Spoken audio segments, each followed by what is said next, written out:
All right, I will get it started here today for our lecture 12 on this frigid Tuesday. I don't know why it's so cold in here. It's one of these days. Everything will go very smoothly here. Okay, so lecture 12. I'll just dive right in, and let me get a slideshow going here. A little bit nicer. So I did post a new chapter on Top Hat for you to read. It's all about market power, I believe, which is going to be I guess for the next couple of weeks, maybe we'll be talking about market power and how we think about this as economists. And so it's an interesting subject for, I guess, both, the analytical reasons that we've been talking about, like we want to think about things from the perspective of societal welfare, but it's also kind of interesting as a practical matter. If you ever wind up in a position where you have to decide on the price of your product, say, a lot of what we say might be useful or interesting to you. So, anyways, there are 2 homeworks since our last exam posted, and a new chapter for you to read on Top Hat. I would love to show you, but for whatever reason, I cannot get Top Hat running on this classroom computer. If you have any thoughts, by the way, about what I'm doing here, you see me do it every day, I'm willing to listen. The other big administrative thing is I spent some time getting up all of your grades on Gradescope. So this is all the homework and attendance and exam stuff. I have not yet figured out how to give you a rolling average of what on Brightspace, of what your grade currently would be, but I'm working on that too. But you should, if you get a chance, take a look and make sure that everything is in order there. And let me know if something is wrong. Okay, so Brightspace. Even though we do the homework and all that stuff on Top Hat, it is on Brightspace that I put all your grades. It has a pretty good grade book there. Okay, so here's my little review slide on the workings of a competitive market as we think about it, right? And of course, I'll show you. Maybe what I can do is show you I should put this slide second, and maybe this slide first. This is the machinery that makes our competitive market tick. So it is kind of a neat thing. Like what you do is you sort of say, all right, well, what sorts of assumptions can we think of that kind of match a situation in the real world, right? Let's make those assumptions that then create this sort of way of thinking about a market that we can then match with our graphs and all of the tools that we've been talking about all semester.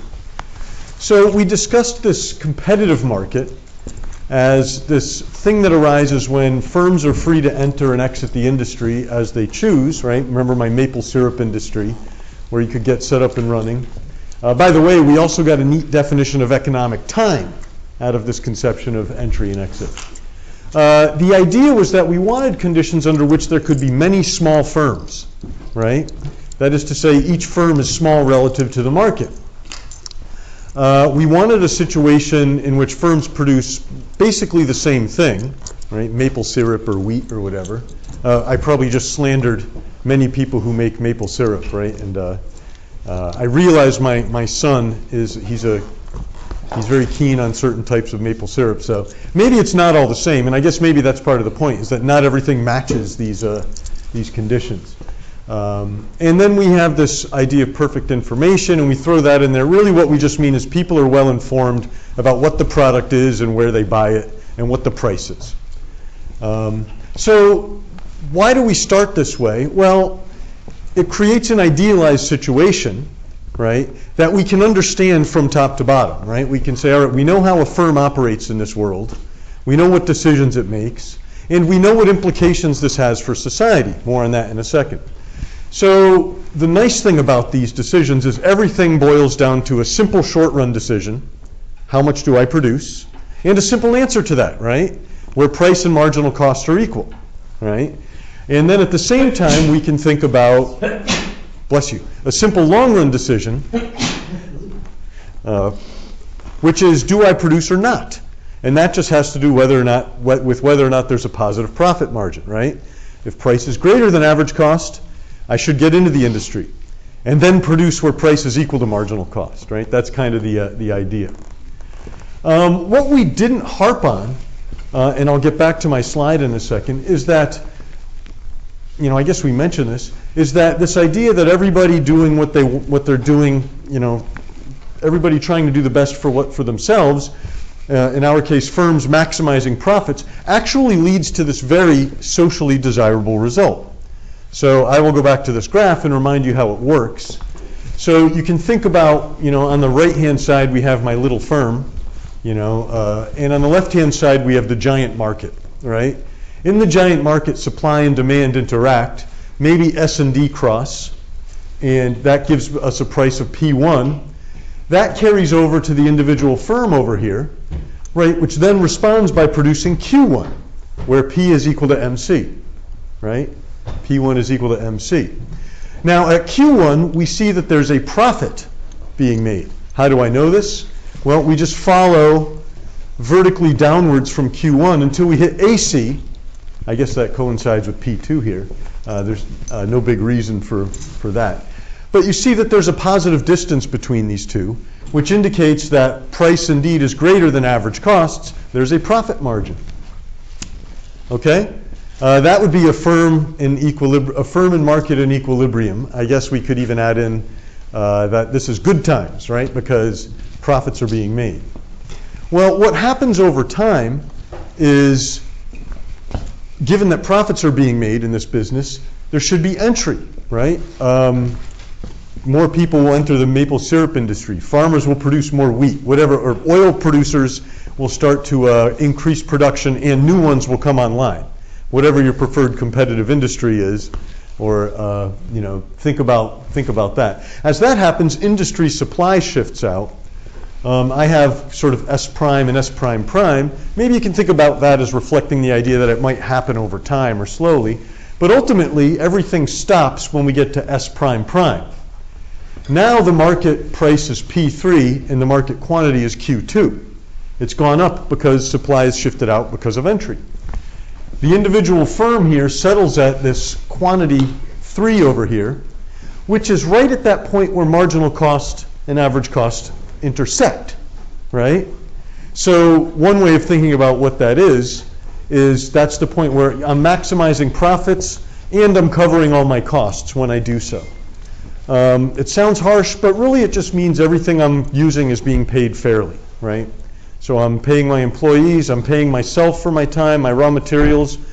We're all making, about what we could elsewhere in the market. So there's nothing left over once I've done all that. So, and just, if you can just sort of contemplate this for a minute, kind of a moment of silence. It's quite beautiful, right? Especially in this, if you remember even the stuff about the geometry of marginal and average costs. We talked about Carl Anthony Towns and Danny DeVito and grilled cheese. All of these things kind of came together here. So one great thing about this is that we can understand the whole example here. And we can also, we have supply and demand on the left. So we can do all the stuff we were talking about earlier in the semester, right? We can talk about consumer and producer surplus that come from this market. We can also talk about this additional aspect to efficiency, which is that we've forced average costs in this industry as low as they possibly can go. As a society, that's great because that means all of our producers are as efficient as they can be, and they can't possibly make this product any more efficiently, right? So we get all of that because of this market structure. It's really kind of quite an interesting statement. And I think I had my picture here I drew last time. It's still there. And so here I kind of shaded in consumer and producer surplus at this long run equilibrium here, right? I think we talked about, well, there's an extra line here. So just for purposes of using my old diagram, maybe clean it up a little bit. So you can kind of see, I want to do that. You can kind of see, how all this kind of comes together. You know what, let me continue the process here. This was a shift back in demand, right, that we had drawn. But we can just as easily kind of clean all this up. So we have kind of a nice picture of consumer and producer surplus. over here, right, there's consumer surplus. Here's producer surplus. There's marginal cost and average cost at the minimum. And of course, there's some other details here. This diagram is neat just because there's so much stuff on here, right? It's really quite a beautiful picture. So it was interesting. When the pandemic came along, I was teaching in 714 in Hunter West, the big auditorium. And I used to use like kind of slides with an overhead projector, whatever so I have something to write on and something to sort of point at, And, the pandemic just kind of happened, and I wasn't in my classroom or in that room for a good solid year and a half. And then when classes started up again and we started meeting in person, I looked at the overhead projector, and the last person to have written on it was me, right? And it was a diagram like that, so it's kind of a fond memory. So okay, so this kind of encapsulates everything that we know about businesses and firms and consumer and producer surplus, and it also serves as a great benchmark because we can see it gives us multiple ways of thinking about efficiency, right? The sum of consumer and producer surplus on the left, minimum average cost on the right. And we know what conditions produces all of this, right? All of this stuff. So when we start talking about market power, right, really what happens is we start thinking about this part of the equation here, where firms just take price as given, right? That's kind of what it means here. Price is taken to be constant. The firm doesn't do anything that changes the price, right? It just takes it and then reacts to it. Well, when firms have market power, the first thing that we saw happens is that we cannot assume this anymore, right? Now you have this decision about what should the price of the product be. And so I say up here in my little sub-bullet point to the top there, we have control over price and quantity, but you still only have really one decision to make, right? And I'll talk about that more after I get to this other stuff. So we want to know, how does this change all of this analysis? And what happens to our efficiency results? And then what is the problem caused by market power, right? What is the social issue caused by it? And it turns out, you could say that Adam Smith was the first to sort of recognize that monopoly, right, which is an extreme case, I guess, of market power, created a social problem, right?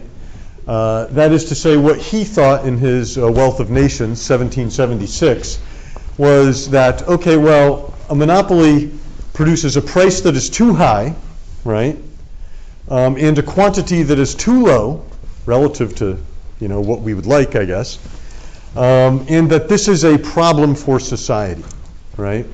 Prior to his analysis, it wasn't immediately, people sort of knew that stuff, but it wasn't immediately obvious that this was a social problem, right?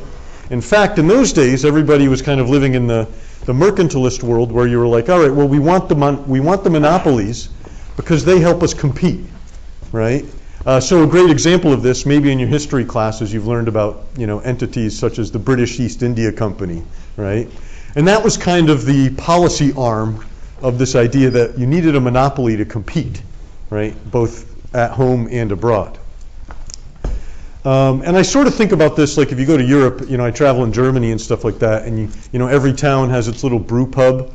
Back in the day, those were local monopolies, right? You needed permission from the local royalty to produce beer, say, in a particular town. And people thought this was a good thing, right? Because it protected the interests of the producer, and in some sense allowed projection of power even overseas. So Smith kind of said this is wrong. We're hurting ourselves by having all these monopolies. And he identified this social problem with market power. And so we're going to talk a little bit about that. By the way, this is a big debate nowadays in the economics literature, a raging debate in area of research, which is how monopoly power relates to both product markets, right, the things we buy, but also labor markets, right, where you work, and then how all this contributes to inequality, which a lot of people think is a problem. More on that later. So what we're going to do here is, we're going to just understand how this market power works, how it relates to this diagram over here. And a lot of this is going to involve the traditional theory of monopoly. So, think about things that have a sole producer, right? That's an extreme example. Your cable company, I got to change these slides. People don't even, cable, most people probably don't even have that anymore, right? Maybe that sort of morphed into your internet provider. Well, you certainly have the power company, right? Con Ed. U.S. Steel used to be kind of a big monopoly, used to. Kodak. Does anybody know anything about Kodak? Photos, copiers, I think. Okay, that's a good start, yes, Kodak. Cameras, film. Cameras and film, right? Back in the 20s and 30s, Kodak had a near monopoly on production of film, believe it or not. And probably, what is film? So, yeah, and Kodak, I might be wrong about this. Go ahead. Would BlackRock fit on this list? BlackRock. They might be, you know what, I might put them into the oligopoly category, which is going to be fascinating when we talk about this. But of course, nowadays we have these monopolies. People often describe them as such: Google, Facebook, and Amazon.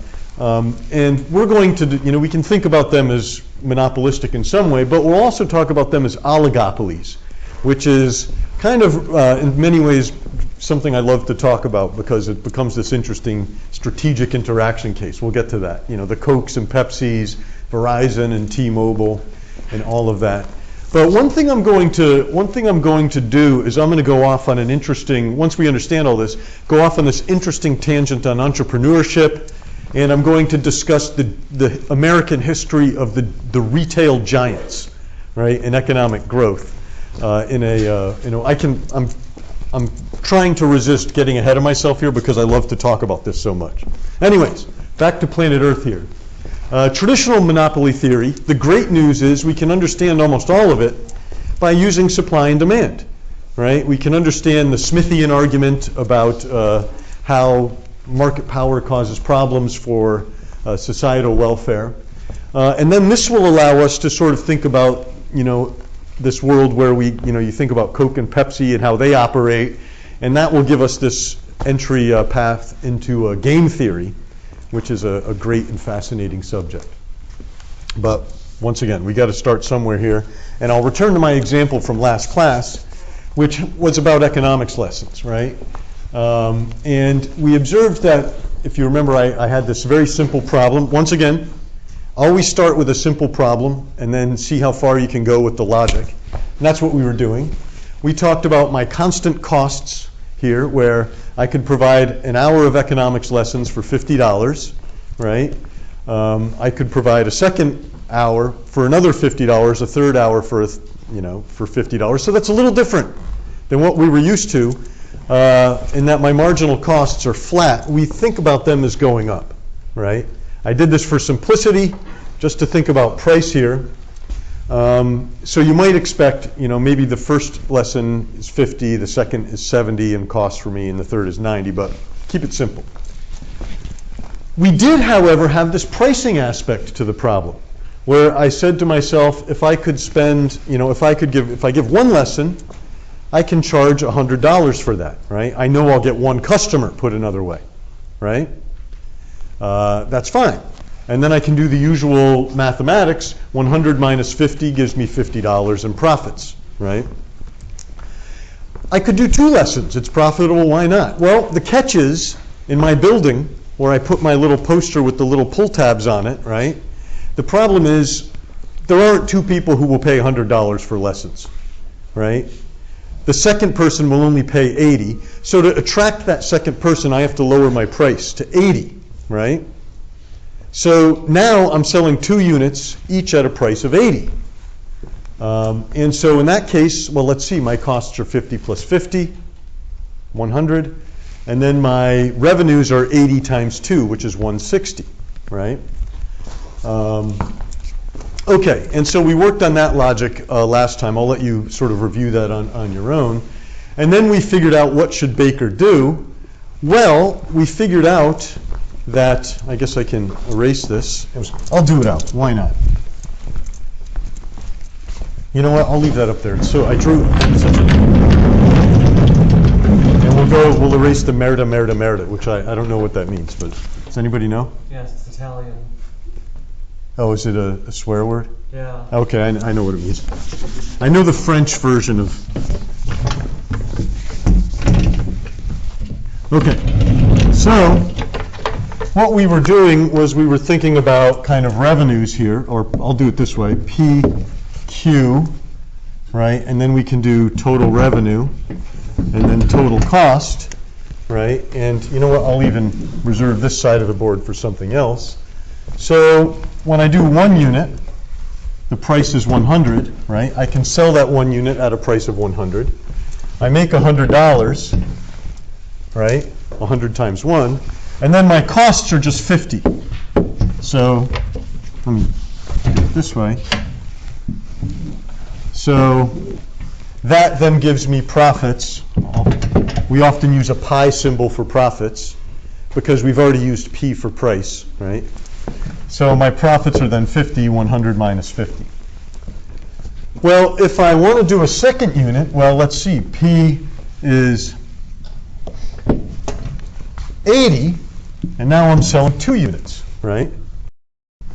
That gives me total revenue of 160, and my total costs are 50 for the first lesson. That's what it cost me, 50 for the second.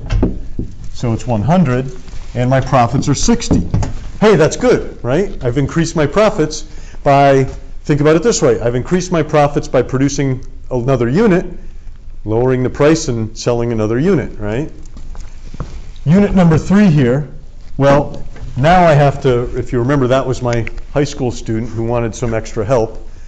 I have to lower the price all the way to 60 to sell a third unit, right? Well, 60 times 3 is 120. Now my total costs, thank you.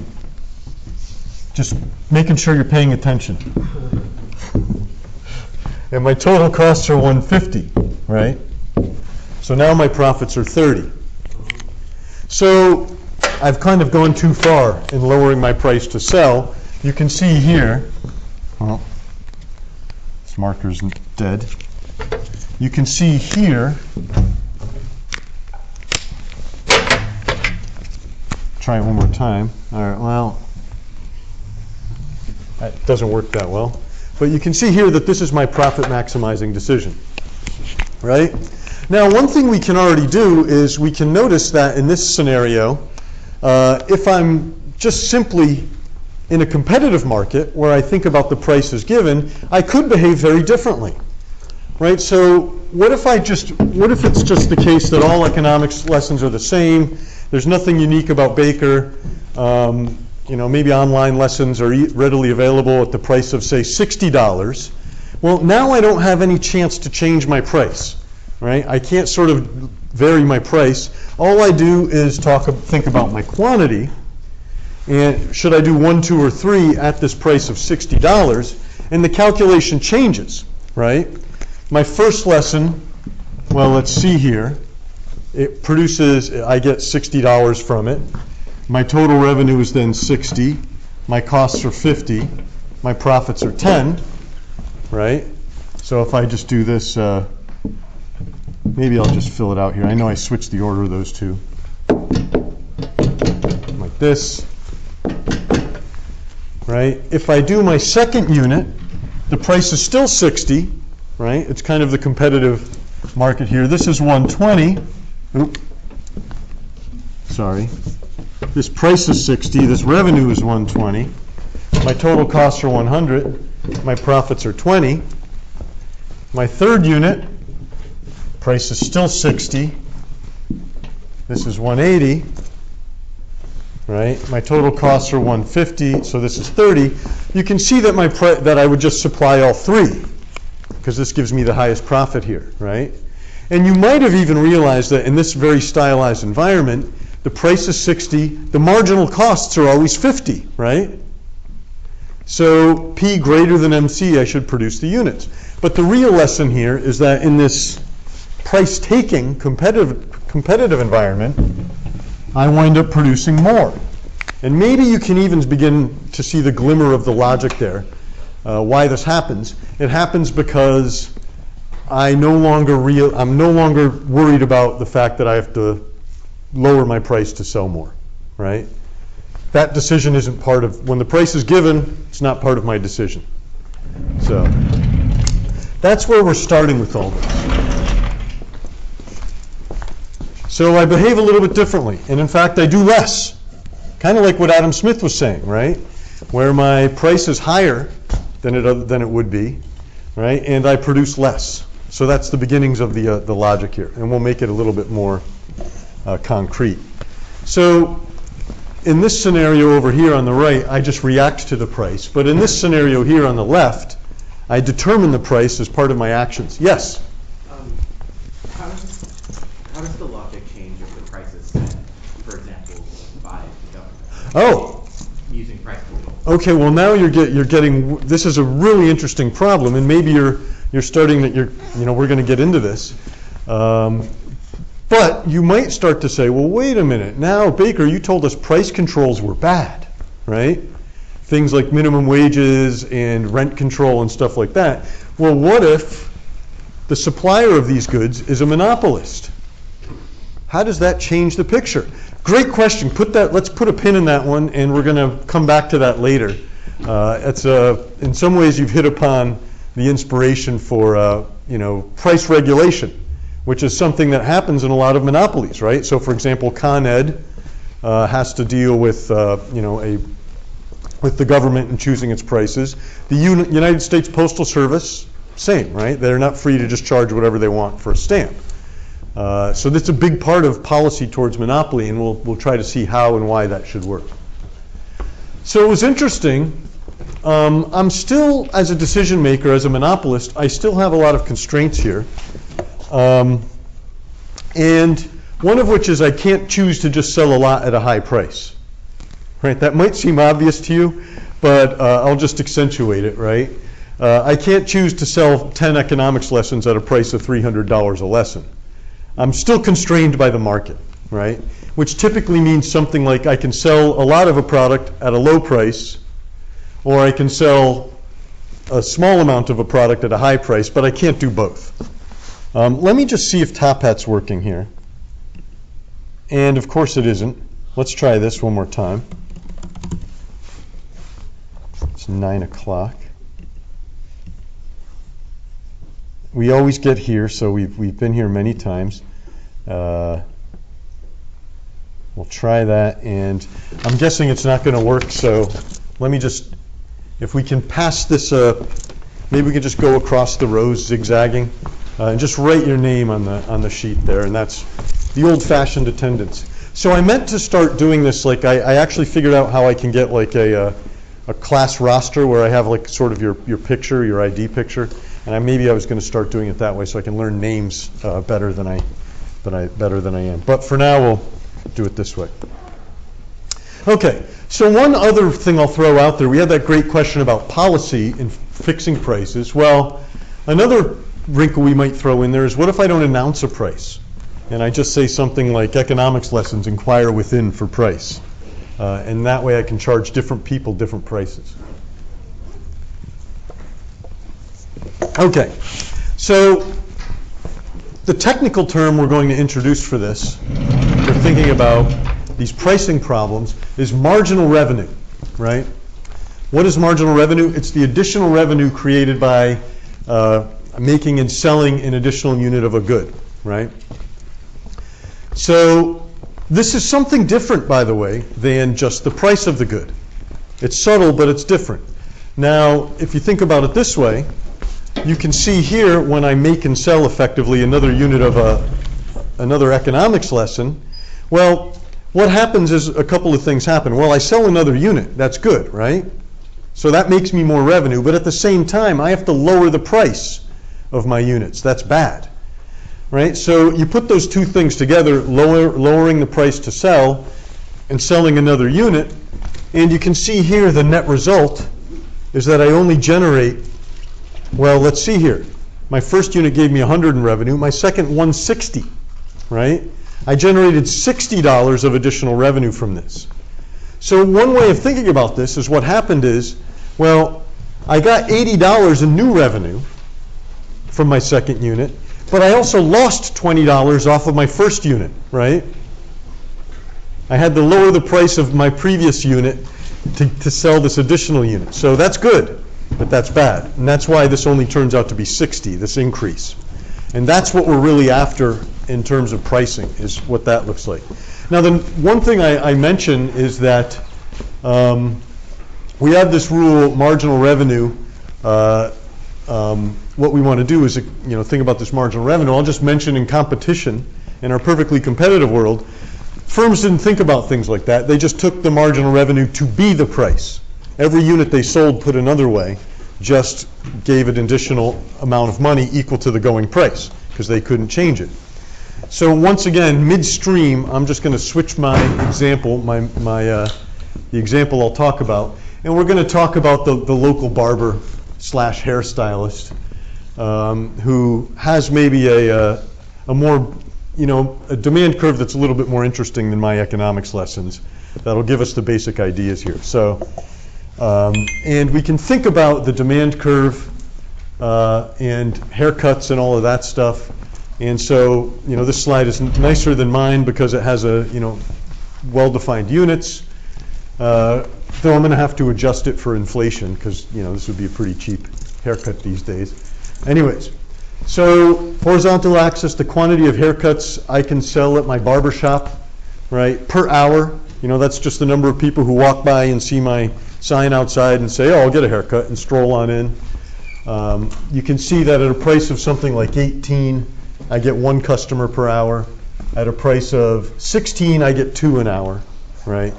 So this is just the standard. As price goes down, I get a higher quantity. So what I'd like to pick out here are just 2 points here. We'll think about my business decision here. What happens when I lower the price of a haircut from $16 to $14, right? Well, you can see here the total revenue is pretty easy. At 16, I'm selling 2. 16 times 2 is 32, right? If I lower the price to 14, I'm selling 3. 14 times 3 is 42. So, might as well erase this now. Do some bookkeeping here.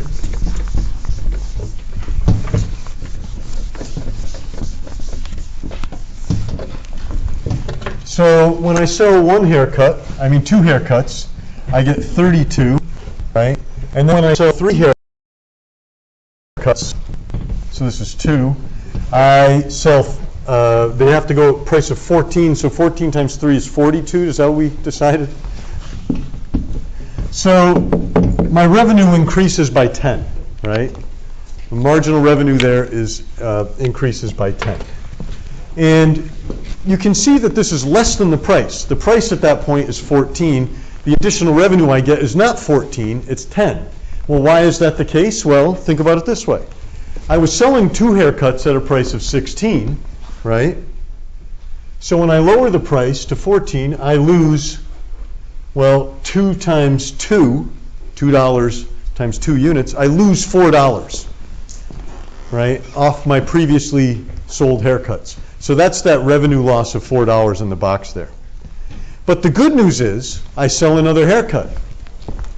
That's this amount here, this rectangle here, right? It's $14.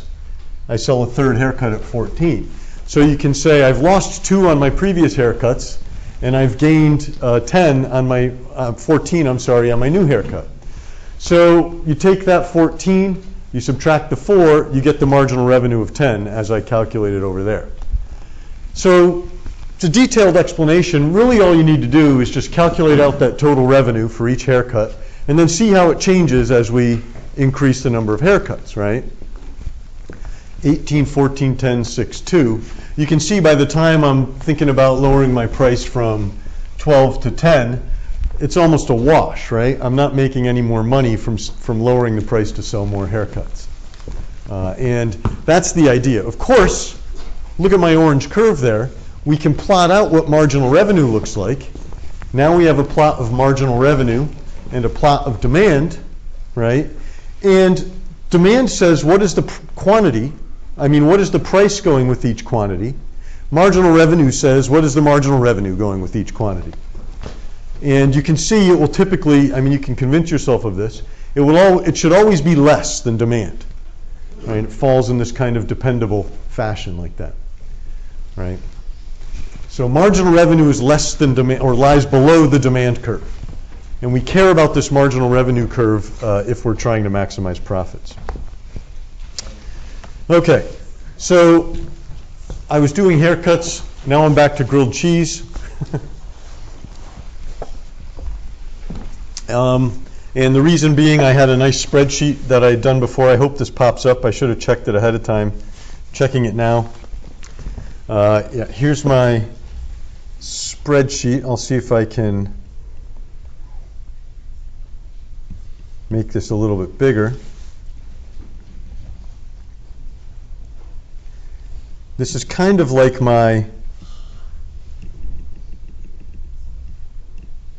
that looks pretty good, right? What do I have here? So this is kind of like my economics lessons example, but it's a little bit richer, right? And so you can see here I have quantity and price, right? And what I calculate over here is total revenue. This is just the quantity I sell per hour, say, and this is the price, so if I set the price at $10, I get no customers. At a price of $9, I get 1. A price of 8, 2, so on and so forth. That leads to this column here, my total revenue like this. And it's just, multiplying those two numbers, 1 times 9, 2 times 8. You can see it has this interesting thing happens when I do it this way, is that as I lower the price, I sell more units, and that creates more revenue. But at some point, I'm lowering the price and selling more units and losing money, right? It's kind of interesting. And of course, you can think about the extreme. I could give away grilled cheeses, and at that point, I would get no money, right? And indeed, selling grilled cheese at $1, I sell 9 of them. That gives me $9 in revenue. And if I drop the price to 0, you can see what happens to my revenue there. The interesting thing here is that if you look at this graph over here, and I plot out this revenue relationship, it gives me this hill shape, right? Now, if you're a calculus enthusiast, you'll recognize this as a very nicely behaved function. And if you're not a calculus enthusiast, we care about this because it clearly has a maximum, right? There's a point at which my revenue peaks, and it is right at 5, right? That's where I've perfectly balanced selling more and not lowering the price too much, right? The two things that go into marginal revenue. That's great. If I wanted to maximize my revenues, that's what I could do. I could pick that quantity of 5. My revenues would be $25 per hour, however you want to think about it. But that's not typically what I want to do, and there's a complication. The complication is it costs me money to make the product, right? Here I have a very simple cost structure, once again, just like my economics lessons, where the marginal costs of providing a unit are just 2.5. So what does that mean? Well, that means that every time I supply an additional unit, I have to pay $2.5 to supply that additional unit. It means that my total costs just go up like this, right? First unit is 2.5, second unit is 5. 2 units together, first and second together. 3 units together is 7.5, meaning that the third unit adds $2.5 to my cost. So that's what my costs look like. If I were to graph them out, they just kind of go up like that, right? Now, the mathematical version of this problem, what I'm trying to do, and once again, this is, let's see how this works. That's nice. What I'm trying to do is find the point at which the red line and the blue line are farthest apart, right? Farthest apart. So I'm looking at it here. Well, I can look at my diagram over here, my stuff here, and you'll see here I have my total costs right here, I have my total revenues, so just cut revenues minus costs. You can see my profits are maximized at 4 units, right? And that would be $14 would be my profits. And if you looked at the geometry over here, you can see that that looks about right. At 4 units, red and blue are about as far apart as possible. Once again, if you're this is maybe a shameless pitch for further study in economics and mathematics. The two are related. That's a pretty simple calculus problem you can solve, and you can make more complex and all that, right? Maximizing the distance between two hills here. Okay, the good news is we don't have to think about it that way. There's a much cleaner way to think about it, and that is in terms of marginal revenue and marginal cost. Put simply, what we want to do is just find the point at which marginal revenue is as close to marginal cost as possible without going over, right? Put another way, we want to get marginal revenue approximately equal to marginal cost, right? This is a great way to think about, instead of having curves, we have nice lines here, and we just look at where they cross, right? And so on my right-hand side, once again, I have my quantities. Here's my marginal revenue, right? It's just tracking this change in total revenue as I produce each additional unit. By the way, you never want to produce where marginal revenue is negative, right? That's a no-brainer. Business rule number 1. Don't lower your price so much so that marginal revenue is negative. Anyway, so here's marginal revenue. Remember my marginal costs were, I changed them here. What if I do this?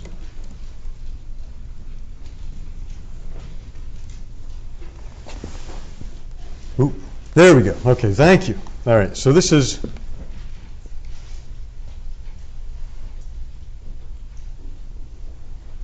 don't know what the hell's going on here.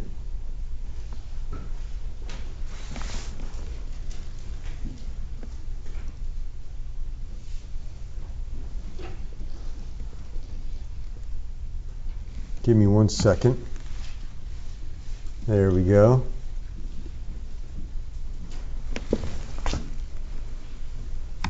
You can tell, now you're getting to see how the sausage is made here.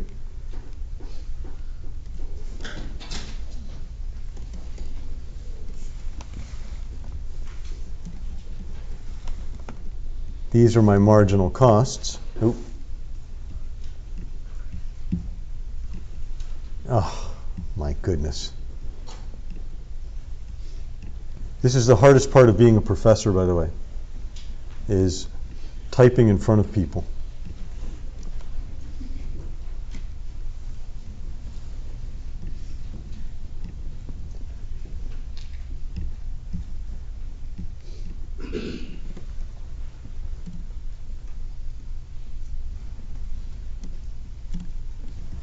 All right, to heck with you there, Google.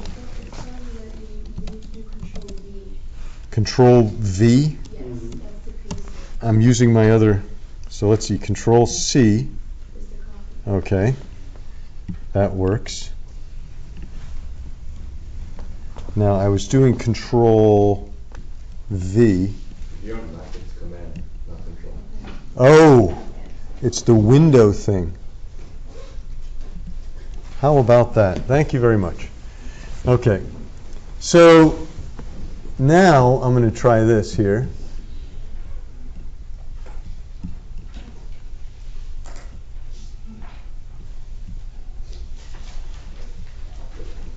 I'll add a series.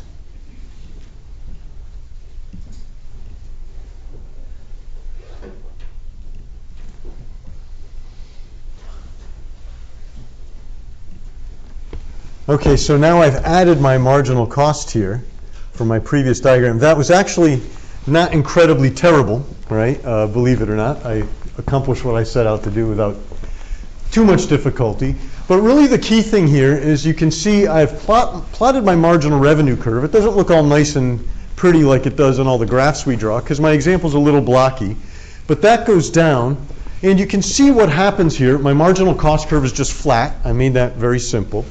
What happens here is this graph is kind of telling me that for all the points at which the red line is above the orange line, marginal revenue is greater than marginal cost, right?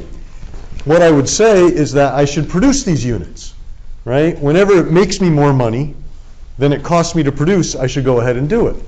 But you can see as I move from left to right, orange kind of stays fixed, and actually red kind of falls and falls and falls. Marginal revenue falls. Until I get to this unit right around 4, right?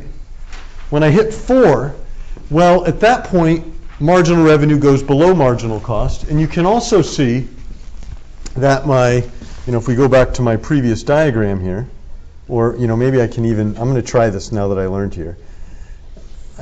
We have, let's see, equals, I know this is scintillating viewing, D5 minus E5, right? I want to do the autofill. Yes. See, I didn't even have to copy and paste. Thank God for AI, right? So you can see kind of what happens here is for all of these, it even put the profit in there. I don't need that on the graph.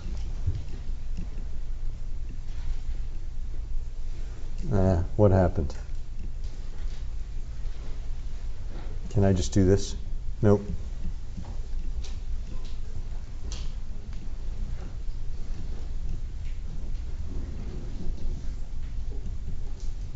I'm trying.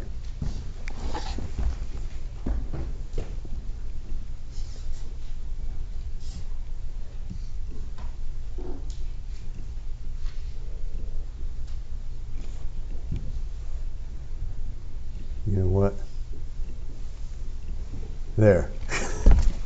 That was a crude way to do it, but this is essentially the idea that we want here, is that all of these units, and I apologize, my line is they're kind of close together, but you can see whenever marginal revenue is greater than marginal costs, that's for all the points, green and red there, from 0 to 4. Marginal revenue at that point is 3, marginal cost is 2.5. For all of those units, my profits here are going up, right? But after that, they start falling. And so once again, maybe you can think about it that way. When we want to maximize profits, we produce up until marginal revenue equals marginal costs. So I'm going to get off of that spreadsheet there, and we'll think about that. Marginal revenue equals marginal costs. So that's kind of how we want to operate things here. And let's kind of continue on here. I can tell you, just remind you of some facts here. Marginal revenue is less than price, right? That's one thing we established. Put another way, the marginal revenue curve lies below the demand curve, right? You might think about this as reflecting the idea that it falls faster than the price. And we have this rule here for profit maximization. If marginal revenue is greater than marginal cost, produce more. If it's less than marginal cost, marginal revenue, produce less. The sweet spot is getting marginal revenue as close to marginal cost if you want. And this is basically this market power version, or monopoly version if you want, of this price equal marginal cost rule that competitive firms used, right? So it's a little bit more complex, but kind of the same idea. Now, okay, marginal revenue, marginal cost. Marginal revenue below demand, okay? Those are the things we're going to need here going forward. Let's think about now the formal theory of monopoly armed with this knowledge. And intuitively what we're trying to do is we're trying to sort of think about how can we look at a diagram like this, say, and just think about what would happen if there was a switch and we could throw the switch and make this market into a monopoly, and then throw it and make this market into a competitive industry. What would those two look like, right? That's ultimately where we're headed, and the idea is we just want to see what market power in and of itself does. I'll get to that in a second. So formally what we would do is we would think about what a monopoly is. It's a situation in which there's just one industry, right? Or one producer in the industry. one person who produces, or one entity that produces the product and sells it, right? So there's no difference between a firm and an industry. So unlike my diagram over here, we just have this, right? We'll just have one diagram with everything on it. We don't need to distinguish between the two. So the nice thing about this, I guess analytically, is that the demand curve is the firm's demand curve, right? The market demand and the firm's demand are the same. And of course, we add in this logic that monopolies know that when they produce more, right, they have to lower the price to sell more, right? And of course, if you wanted me to say, is the coffee, seller on the 3rd floor by the library a monopoly, I would say, well, no. And you'd say, yeah, but it's a little bit unique. It's the only place over there in the East Building. And I'd say, okay, well, it's kind of like a little local monopoly. It has a little market power. I guess now we're going to the other extreme where we're saying, let's look at the case where the monopoly is a, you think about it as a big industry. Okay, so here's kind of the diagram we have in mind and how all this relates to the typical supply and demand diagram. And I'm going to remind you of a couple facts here. So first of all, what I've done in this diagram is I have a demand function, right, or a demand curve. I have a marginal revenue curve, which we know lies below demand, right? Demand, marginal revenue. I've added in a supply curve, right? But notice how I've put in this little detail. I've said marginal cost equals supply, right? You'll remember that in past classes we've sort of developed this idea that the supply curve and marginal cost curve are the same, right? This is, going way back to the beginning of class, one of the consequences of people behaving rationally, right? You only supply a unit when the price goes up enough to cover the cost of that additional unit. Now, together, this gives us a really nice description as to how an industry would look if it's competitive, right? Switch off, versus how it would look if we changed nothing else but just made that industry into a monopoly. Switch on, right? We can flick the switch back and forth, and we can see on this simple diagram how things change, right? I'm trying not to get ahead of my slides here. Just as a point of logic, you might say, well, how is that going to work as a practical matter? And you might think about it this way. So if you go back to my bottles of water example, I'll do this for maple syrup in a second too. You'll remember that we had 2 producers, right, in that simple example, and then we talked about the industry supply. And you might say, well, that was, each firm had its marginal cost curves, and that led us to the industry supply curve. How would you square that with the idea that there's only one firm? Well, you can imagine that we flick a switch, and what I mean when I flick the switch is that instead of having these, Agua and Prima out there, I form a new company called Agua Prima, and I do this by just acquiring their production facilities, right? And now when I want to sell, Agua Prima wants to sell water, what Agua Prima does is says, all right, well, here's the price we're going to charge in the market, and we're going to take the efficient number of units from my plant, my Agua plant, and my efficient amount of units from my Prima plant as needed, right? So I can just sort of tell whatever firm I want to produce. So another example of this might be, the maple syrup industry once again. I don't know what's with maple syrup. But if I just sort of rolled into Vermont one day and somehow said to everybody, I got everybody together in the village and in the state, and I said, all right, I'm in charge of maple syrup production now. So what I'm going to do is I'm going to set the price, and I'm going to tell every one of you how much to produce. I'll come around in the morning, pick it up, right? And then I'll sell it in the market at the price I pick, and then I'll give you some payment from that, right? So that might be what flicking the switch looks like in this example, moving back and forth. We've succeeded in organizing everyone, right, under one umbrella. So why do I say it that way, or why am I so careful to say it that way? Well, because if you think about monopolies, they typically, when you have one giant firm, they look very different from situations in which we have many small firms, right? Just in terms of technology, we have the power company and U.S. Steel. That's different than coffee or maple syrup, right? But I don't want to change all of that at once. I just want to say, what if we just change the market structure without changing the technology, put another way, right? That's how we can get a nice controlled thought experiment telling us what is it that market power does, independent of all that other stuff. By the way, where's the attendance paper here? Is it a, oh, it's still moving? Okay, good. And you'll get a crack at it afterwards. Okay, so going back to this diagram,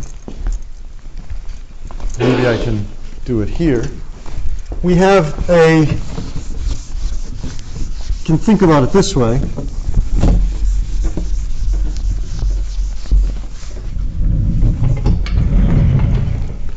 Maybe we have a tad bit of an enhanced understanding of what this diagram is. So here's quantity, here's price, here's my demand curve, right? I'm drawing in supply like this, but now I'm adding in this detail that this is marginal cost, right? It's reflecting my industry marginal costs. I'm also adding in this detail that marginal revenue is here. In Eco 200 or Eco 300, you'll learn how to, for any equation, demand equation, you can get a marginal revenue equation. But suffice it to say, we know that it's lower than demand, right? Okay, so that's a reproduction of my diagram. Now the great thing about this is we can look at this and say, all right, well, we know what a competitive industry will do in this diagram, right? And I'll just extend that a little further, put the label down here. We know that in a competitive industry, we wind up here, right? I'll call it QC and PC, right? That's just the standard market equilibrium. That's where we'll be, right? But we also now know where we'll be in a monopolistic industry if we just flick the switch and monopolize maple syrup production or water production or whatever it is you're thinking about. We know that the monopolist follows this rule. All right, well, here's marginal revenue. That's tracking how my revenues change as I lower the price to sell more. Here's my marginal cost. That's tracking how much each additional cost, the costs I incur as I produce additional units. I want to stop right where marginal revenue and marginal cost are equal. So a monopolist says, this is where I'm producing, right? Aha, so now we can see that the monopolist produces less than the competitive industry, right? Well, what is the price that the monopolist is producing? Well, students often want to just go across here and find the price, but that's marginal revenue. Marginal revenue is lower than price, right? To find the price, we go up here and just follow the demand curve, and that gives us the price of the monopoly, right? Yeah? So, boom, we have it. I'll get your question in a second. We can now say that, well, Adam Smith was right. Monopolists tend to produce less, right, at a higher price. Question? No, I was curious. Why is it that we go up there to find marginal? Okay, well, because this marginal revenue here is different, is lower than price. But what we care about is, what is the market price that consumers pay for the product, right? And that's kind of the data that we see in the market. We don't really see, marginal revenue you can calculate, and we know the monopolist uses it, but the important thing that we want to talk about are price and quantity, right? Figure out what they are, and that's here and here. So now we have this nice comparison of the two, price and marginal cost, right? We can say that, well, the price is higher in the monopoly, and the quantity is lower relative to something, right? Once again, you need barometers, you need yardsticks, you need counterfactuals. So we can say if an industry were monopolistic, well, then the price would be higher and the quantity would be lower, right? Okay. Now, the one thing I haven't said here is, well, first of all, look at my last bullet point there. This is clever, right, because it's so simple and gives us a really nice comparison of two very difficult and complex things here. So, one thing I didn't say is whether or not this higher price and lower quantity was good or bad. But using our other tools, we can definitively say that it's bad.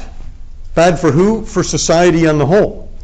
How do we know this? Well, because we can calculate consumer and producer surplus and add them together, right? The total gains from exchange, we can add them together and figure out what they are. On the right, we have the orange area. These are terrible colors, by the way. The orange area is consumer surplus in a competitive industry. The blue is producer surplus in a competitive industry. We add those together, right? And that gives us surplus. Well, a monopolist, we see, charges a higher price, so consumer surplus is lower. It's up here, right? Everything below demand yet above price. The monopolist also charges a higher price, so it turns out producer surplus is everything down here, below price yet above supply, right? That's producer surplus. So we can see that, well, it looks like producer surplus is larger in monopoly and consumer surplus is lower. We know the sum is lower, right? We add those two together, we get less under monopoly on the left than competition on the right. How do I know this? Well, just from the geometry, this is lost, right? So if you want to think about what's going on there, is these are trades that would have occurred in a competitive market that don't occur in a monopolistic market. Put another way, people would have paid a price greater than what it costs to produce these units, but they don't happen, right? Why not? Well, the monopolist doesn't want to produce that much because it's lowering the price too much, right? It says, well, if I were to produce and sell more units, I would lower the price more than the profit maximizing amount. Anybody want to guess what we call that?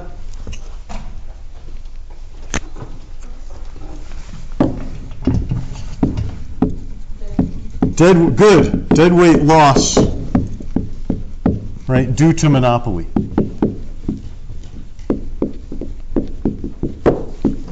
So we recognize that there is a social cost to monopoly when we put this all together, right? And that's a pretty, and it's, you know, in some sense, there's a couple things, two things I'd like you to appreciate about this is, first of all, just how simple this captures a very kind of difficult set of ideas, right? The other thing I would like to say is that in a world where you don't have these tools of consumer and producer surplus, it's not obvious that you could arrive at this conclusion. You could say, well, I know it sucks to pay a high price, but it's also good for the producer, right? And producers are people too. Yeah? Okay. And that's kind of what people were saying back in the mercantilist days. Here we're saying that might be true. You know, they do gain from this market structure. It is better to be a monopoly, but that comes at an overall cost to society. The winners win less than the losers lose, right? Okay, so it turns out that just about every time you introduce market power into a problem, right, whether you're talking about coffee on the third floor of the East Building, grilled cheese, or haircuts or whatever, whenever you introduce market power, there does seem to be this deadweight loss here.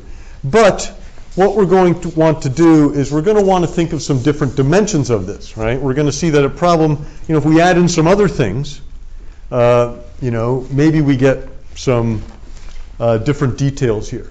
And we're going to want to think about this in a variety of ways. First of all, I haven't said much about why there are monopolies, right? And why it turns out that these big firms like power companies and automobile manufacturers seem to be, cable companies, stuff like that, why they seem to be monopolies. We haven't said much about that, so we're going to talk about that. We haven't said anything about long run, right? What about that logic by which we get forced to the minimum of average cost? What do we do about that? There's a fascinating history of monopoly in this country, and the more I learn about it, the more fascinating it gets. And it's really a lesson in, if you want to think about economics, you almost have to think about history and policy to really sort of, think about what goes on behind the scenes and the law of unintended consequences and things like that. Now, the other thing I'd like to do is deadweight loss, yes, but I might point out that a lot of monopolists maybe don't go along very well with this, or firms that we think about as monopolies don't really go along with this model. So when you think about, say, Amazon or Walmart or Costco, you don't really think about somebody producing less and charging a high price, do you? Right? What you think about is a massive, a firm selling enormous amounts of products at the lowest possible price, right? That's kind of the whole business model of Costco, right? Is that they're just going to sell an enormous amount.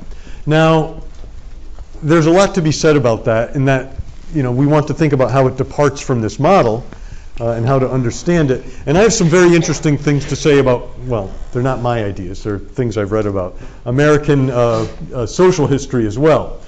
And there are some other interesting aspects of monopoly as well. Of course, entrepreneurship. You might think about entrepreneurship as, what steps you might take to go about, making your own monopoly, right?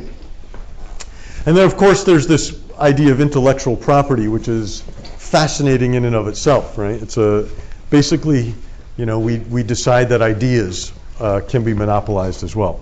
So we're going in some exciting directions. You might have to spend a little time with this in the reading and just make sure you understand the machinations, because what's coming down the pike is going to be a lot of fun. I'll take that attendance sheet when you get a chance.